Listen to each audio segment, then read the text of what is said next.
Purposely. Your life, God's purpose. Listen at onpurposely.com. Adoption is such a cool picture of the way God is with us. You know, He brings us. We have no future and no hope, and He makes us His child, and He gives us everything that He has.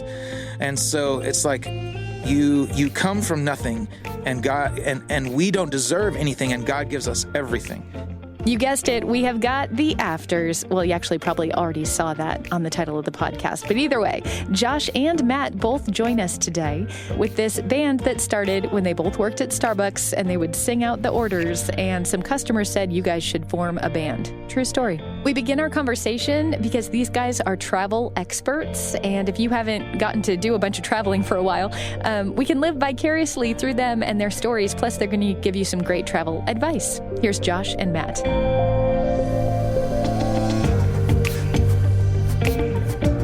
Yeah, so we haven't been able to do much international traveling in these last couple of years, but this year's changing. We filmed a music video last year in Belgium, so that was an international trip. And we went to Canada.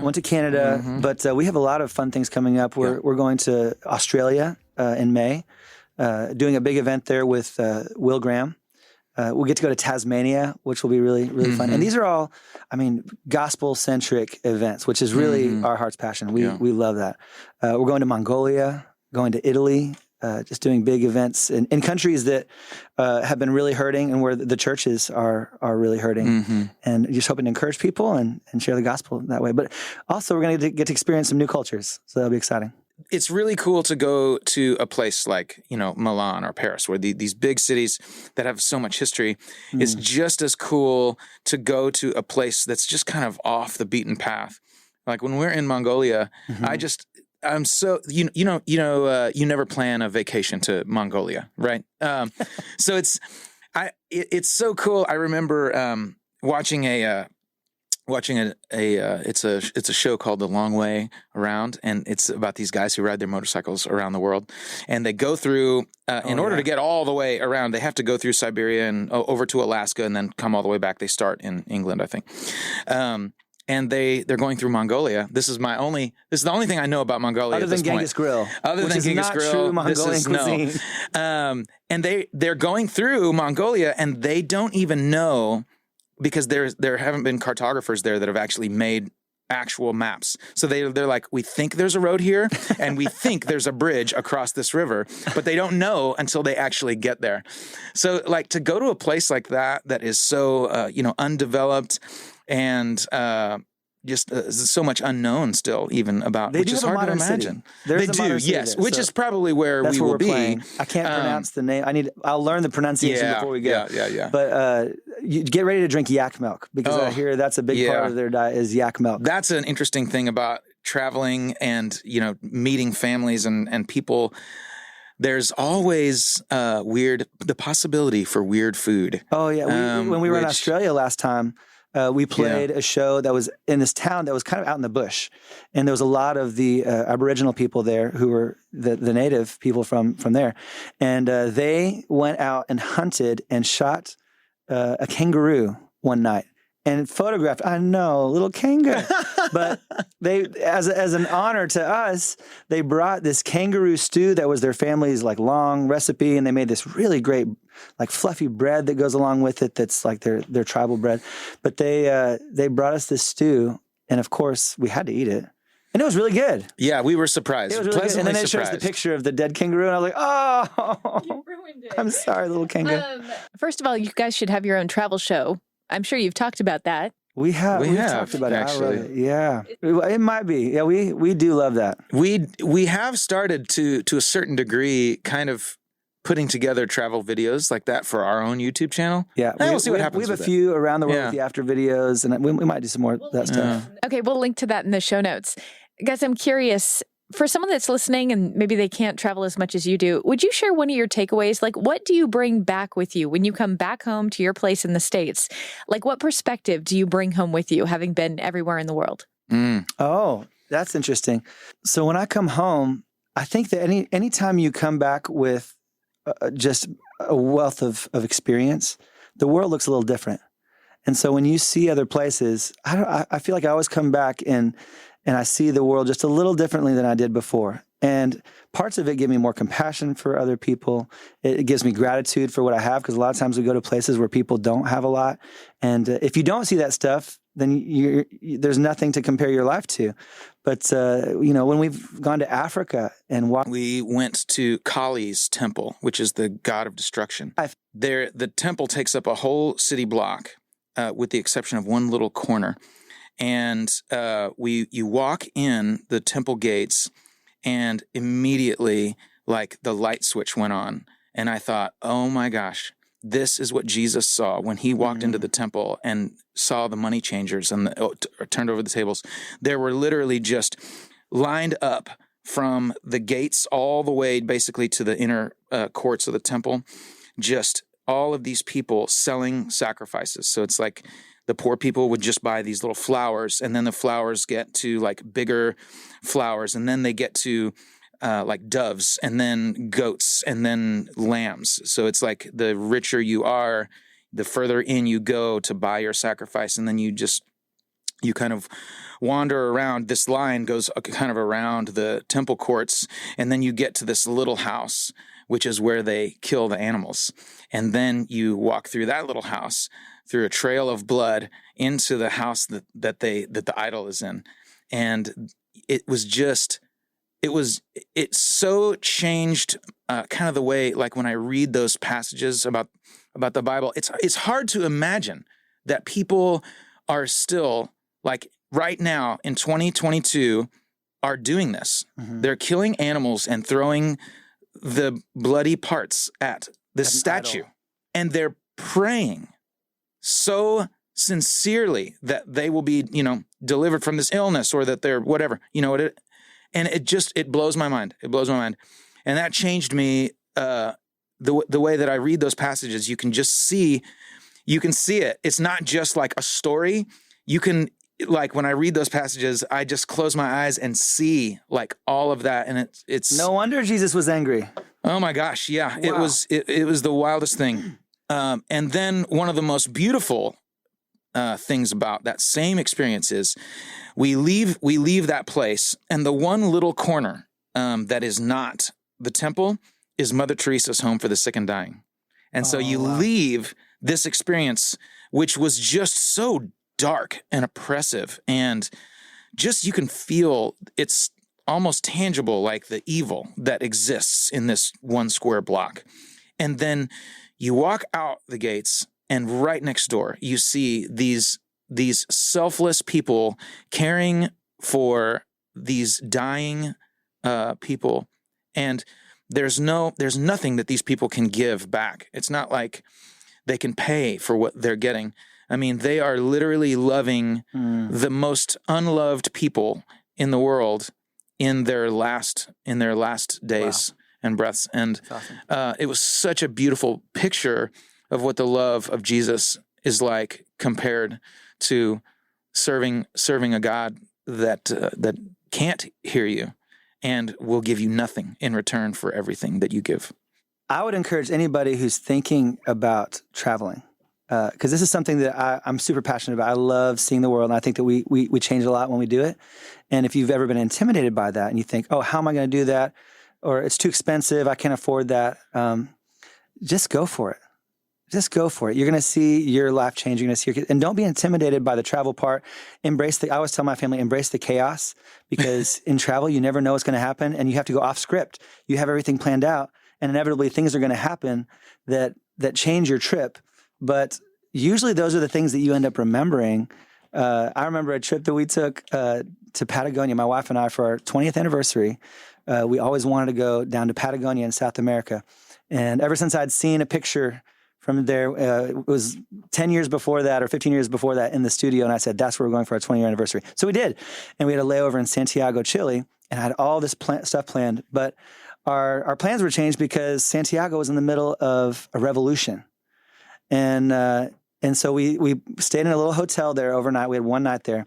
And I said, well, we got to see something. And the people at the hotel were like, yeah, you should probably just stay at the hotel. And I was like, well, that's boring. So I said, is there any place we can go? So they told us about a place on the outskirts. So we went and did some hiking there.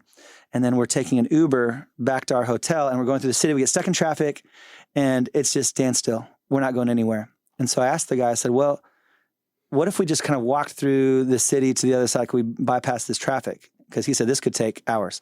And so he said, well, you could, but there's protests and stuff happening downtown. Well, I was kind of intrigued. And so we got out, and I said, and there's a restaurant in the city center that I really want to try. It's like supposed to be amazing.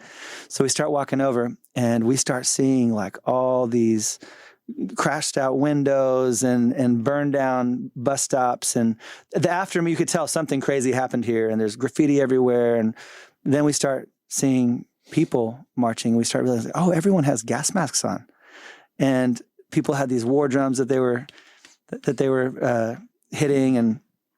And then we started, we turned on a street, and we saw tanks, and we saw government people in full on, with shields and all that stuff, riot gear. And I was like, maybe we should not go this way. But it was so fascinating at the same time. I got some amazing photos from it. But so we go to the restaurant, and we're sitting there, and it was an amazing meal, worth every bit of that detour. And we start hearing like some drums in the distance, gung, gung, gung, gung, gung. And I could tell the waiter was getting a little bit nervous. So I said, yeah, honey, we should call an Uber and get back to the hotel. So if she recounted this story, it would be exactly the same. This is just ask no, this is. You do realize you began this story by saying travel. And I'll tell you why. I'll tell you. So we just try. Yeah, exactly. This is not a glowing endorsement. Yeah, no, it's not. No, but adventures happen. So we end up. So we go out. We're on the street and waiting for the Uber, and we start noticing there's floods of people coming in with their drums and their flags, and they all had on gas masks because I guess the government was releasing tear gas. So we're like, wow, we got to get out of here. We got to get out. Okay, so the guy pulls up. We jump in the car, and he's, get in. We're going to get stuck in the city. Because I guess when the protests start, they close off the edge of the city. So we're zooming away. We're literally going over sidewalks, and we see a giant pillar of tear gas and a crowd of a couple hundred people running towards us as we're going off. And on top of it, the soundtrack in the car was metal covers of pop songs. So it was like this Norwegian metal band, doing, Hit Me Baby One More Time from, anyway. So we get back to the hotel. We're like, what just happened? I know it was not what we planned. And it might sound scary to a lot of people. And you don't have to choose to go that far off script. We chose to do that. But it's something I'll never forget. And it gave me a perspective on freedom. Like, these are people, like, it made me care about their story. And like later I started following their story and like, wow, this is actually a beautiful story of these people who are rising up. I would have never known about it had we not seen that. And it just gave a whole different perspective. And if we had kids, we probably wouldn't have done that. But no, we had kids, but they weren't with us. If your wife was here right now and I looked at her, she would nod and say that she also appreciated that experience? She was like, oh, but she... But she also valued that we experienced a part of history. But then we got on a plane and we were in paradise, and it was the most beautiful place we'd ever been in our lives, and it was amazing. But I don't know if you've completely sold me, but I appreciate the effort. So go join a revolution, and no, don't do that. No, but everywhere you go, you're going to experience something beautiful. And if you go to Europe, for instance, like, your kids are going to see things and remember things for the rest of their life. Like, it'll inform who they become. All right. Well, that part I agree with. Okay, we're pivoting now. It still involves like a destination far away, but you have such a powerful story, Josh, about your sister. Yeah. So I have a sister named Jennifer. She always wanted to be Indiana Jones from the time she was a kid and saw those movies. She absolutely loved archaeology, and so she went to school for it and graduated. When she graduated, she ended up moving to Israel and got a job working for one of the top archaeologists in all biblical archaeology. But he is an atheist, and his whole goal is to disprove the Bible. And so he writes all these publications about how the Exodus didn't happen, how Moses didn't even exist. Like, he's basically deleting people from history. And then, that Jesus was nothing more than a man who wanted to be a Messiah like so many other people did.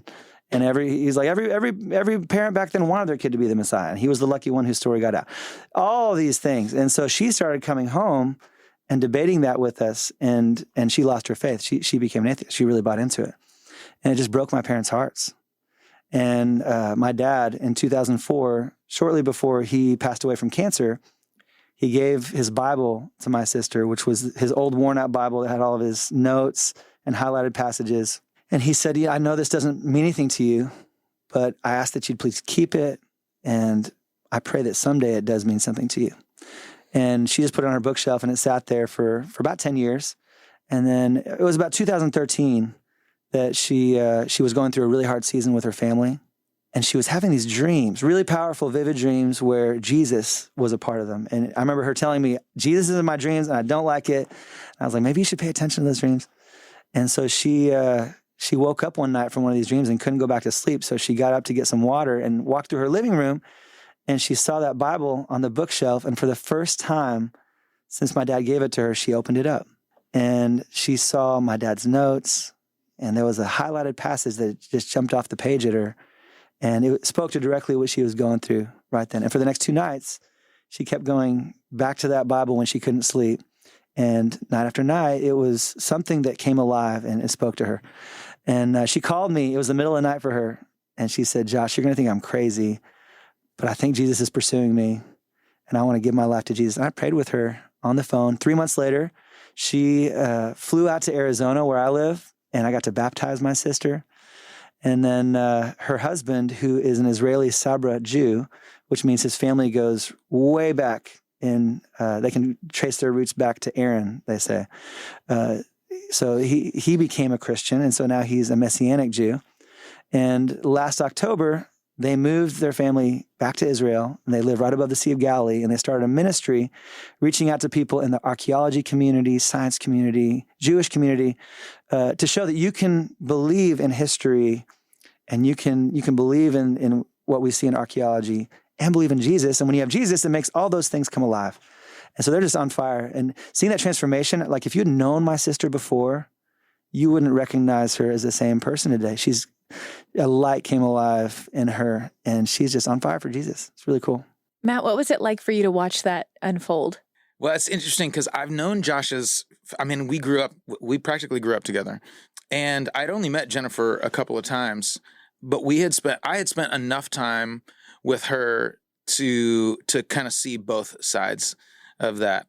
And, transformation, true transformation is almost shocking when you see it, because it's 180 degrees, turnaround. And it was a cool thing. And I mean, we've seen transformation in a lot of people. I remember I was working with a guy at Starbucks when we were back at Starbucks, and he was one of these guys who was just the life of the party, super funny, and just made everything so much fun. But he was just, just a party animal, and I would talk to him about Jesus, and he was like, "Man, yeah, I know that's that's what I should be doing, but I'm just having too much fun right now to really slow down and think about that." And I prayed for him every day for years and years and years. And even a couple of years after I left Starbucks, and hadn't even talked to him, he was still so heavy on my heart, and I just prayed and prayed, and slowly over time, prayed a little bit less and less and less, and I just reconnected with him after, my goodness, it had to have been about 18 years, and I found him on Instagram, and he reached out to me, and he said something, and I thought, oh, I wonder what he's doing, and I looked. So he was an alcoholic, and he got completely sober, married this girl, has a couple of beautiful kids, and they're all believers in Jesus. And it's that same transformation, to see his life go from where it was when I knew him.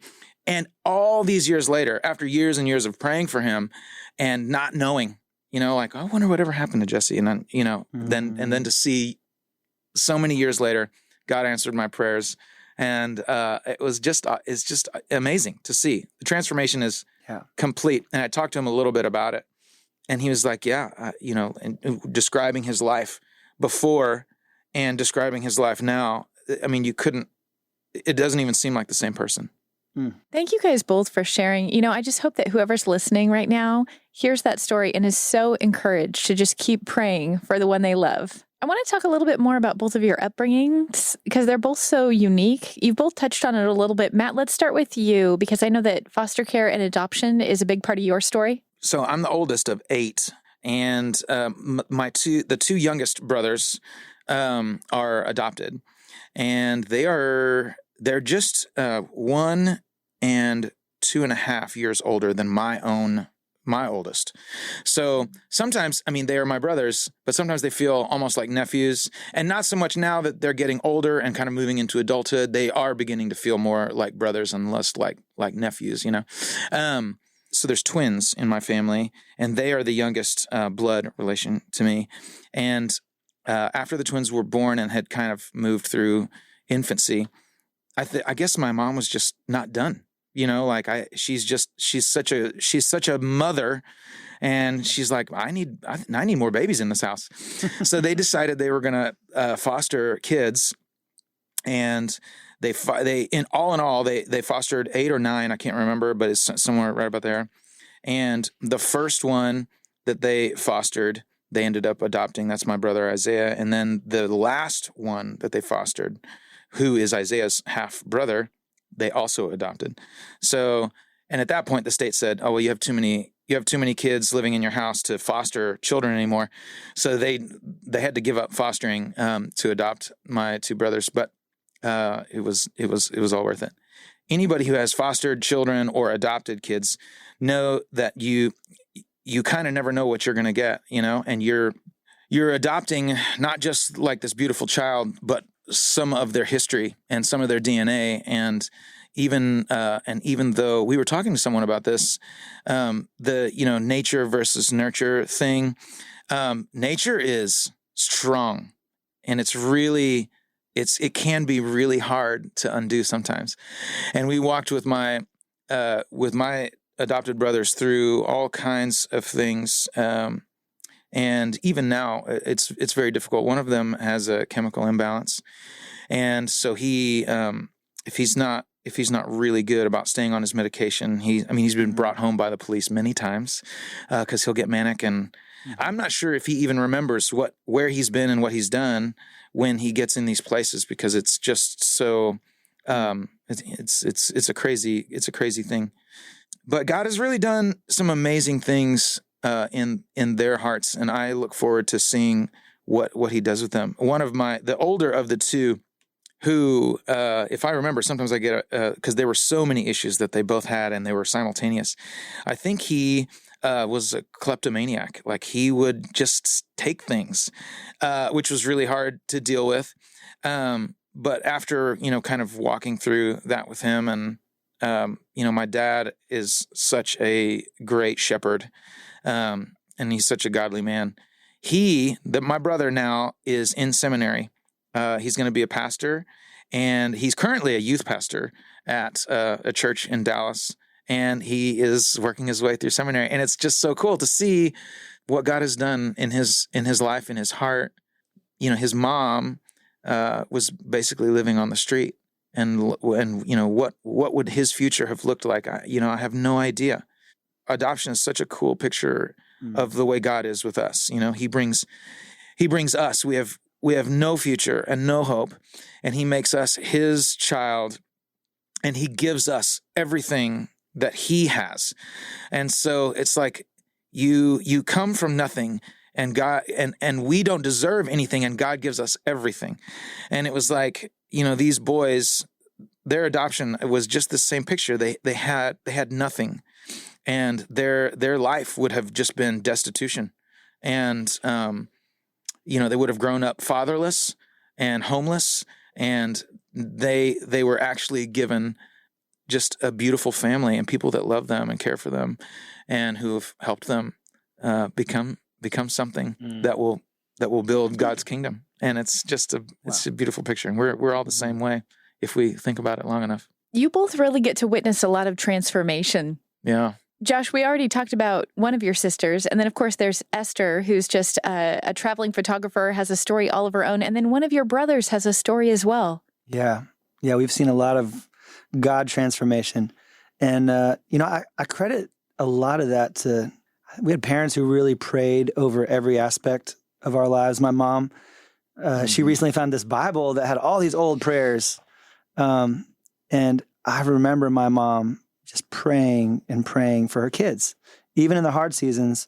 And so when my brother was on meth, he went through a really difficult season of life where he was addicted to meth for about 10 years and lost everything, even lost his kid. Child Protective Services took his kid.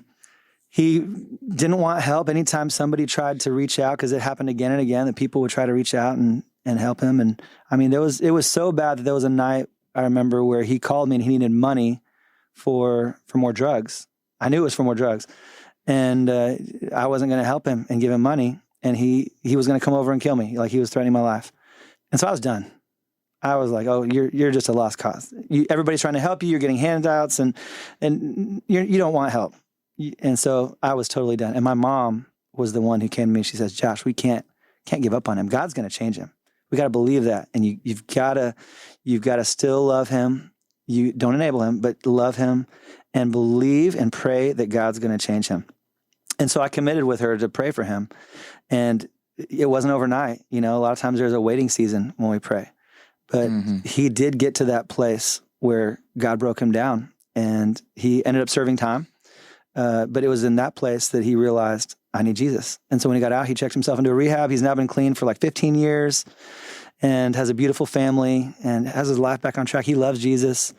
Yeah, so that was really cool to see. And our family is definitely proof of the transformation that can happen in people's lives. And I hear you both just giving so much of the credit to your moms and your dads and those powerful prayers prayed in the middle of the night. Mm-hmm. Let's pivot to the fact that both of you have your families of your own, right? Interestingly enough, you both have 18-year-olds that are like getting ready to launch this year. Yeah.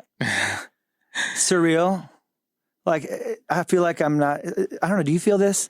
Sometimes I feel like even though I'm 41 now, but some ways I feel like I'm still 25. Like, how am I 41? See, and how do I have an 18-year-old? Like, how is it even possible? No, I do. I empathize with that. Although my back and knee remind me that I actually am, that I am not 25 anymore. No, it's interesting. I would say that, my daughter does not feel like an adult, even though by age she is. But talking about like, you were talking about like the parents who, prayed for us. And I mean, all of those prayers have come true for the prayers that my parents prayed that their kids would love Jesus and serve him have all come true. And my dad was talking to, my grandfather passed away probably 4 or 5 years ago. And I was talking to my dad about it because I got to spend some time with my grandpa too in the hospital before he died. And I was talking to my dad about it one day, and he said, I was talking to your grandpa, and he prayed for everyone in the family, all of his kids and their spouses and their kids and their kids, because he was a great grandpa when he died. And every single one of them by name, every single day. And he said, and I was talking to, my grandpa, his dad, about it. And he said, so I started doing that. He's like, I started praying for all of you kids and, all of your kids and all of that, on his way to work on his commute. And I started thinking about that and realized that I have missed a lot of opportunities to pray for my own kids and pray with them, pray for them and with them. And, prayer has always been a hard thing for me. I'm real ADD, so my mind tends to wander, and I think I just give up too easily. And, so this year I actually committed. I was like, I should not wait until my dad dies to cover my family in prayer. And so I committed this year. I realized that one of the things, there's only so much you can do about your ADD. Okay, but I'm going to power through that. But the other thing that I realized was a real detriment to my prayer life is my phone, because once I pick that up, it's like I can't put it down for the rest of the day. And it's whether it's email or social media or texting, or I'm running a business with Josh. And so there's lots of all of that back and forth, And it's like once I pick up my phone, the day just disappears. And so I just committed to not pick up my phone until I've prayed for everybody that I need to pray for, which sometimes makes me difficult to get a hold of before, 10 a.m. But because if I get distracted and go off on a rabbit trail and life starts to happen as the day goes on, I'm like, no, I've got to finish praying for all of my people before I, before I pick that thing up and it sucks me in. Yeah. Matt, since you shared that with me that you were doing that, I started doing the same thing, and it gets your mind in a completely different place. Even like for the rest of the day, I feel like, I feel like I'm in a better place when I start off praying for, and like you were sharing, I start with my wife and I go through the whole family and intentionally pray for each of them. And you have stuff that's pressing on the phone, right? You have things you have to get back to, emails. Oh, that thing is dinging right there. Like ding, ding, but ding. It's amazing how you can make time for prayer when you say, I'm not going to get on my phone. It's a great strategy. I love that. And otherwise, at the end of the day, you look back and, if you look at your screen time. Well, I had plenty of time for Instagram. I had plenty of time for all these other things. Yeah. Why didn't I spend time in prayer? But now if you can't get a hold of Matt in the morning, you know that he just hasn't prayed yet. Convicting, Yeah. Man, I wish it's 10 a.m. He hasn't prayed yet? I love that though. Oh, you guys, it's so good. I'm right there with you. I'm going to make a renewed effort because even as you're talking, I'm thinking about how my mother, all the notes in her Bible are written. I'm here as a result of her prayers. Yes. Yeah. I've started writing down prayers because when we found that old Bible from my mom that had all these prayers, this is from when I was in high school, every single one of the prayers, even the most random little details, like she lives in a cabin in the woods now, and she saw on that prayer list, I pray that someday I would live in a cabin in the woods. And she has 2 dogs, and she prayed that someday she would have 2 dogs. It was very specific. And she said, I never would have given God credit for all these things that happened in my life because I've totally forgotten. But God answered all these prayers for her kids, for the family. Yeah. And it took time.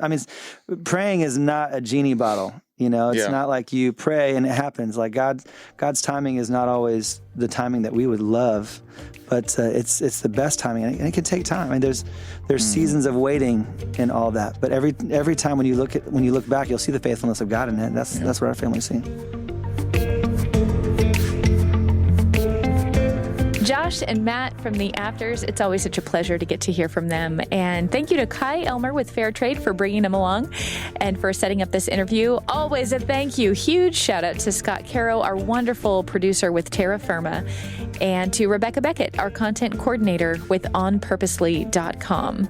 Thank you also if you've rated us, left a review. I have one here from Matt. He said, I lost my job unexpectedly this year, and I've been spending a lot of time asking God to guide me to work I love and have a passion for. The stories shared on this podcast have been such an encouragement and companion for me during this season of my life. So thank you, Matt, and I wish you all the best. I'm sure that you are going to land exactly where you are supposed to be.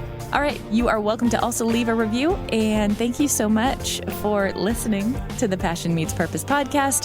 My name is Sarah Taylor, and I will see you in 2 weeks.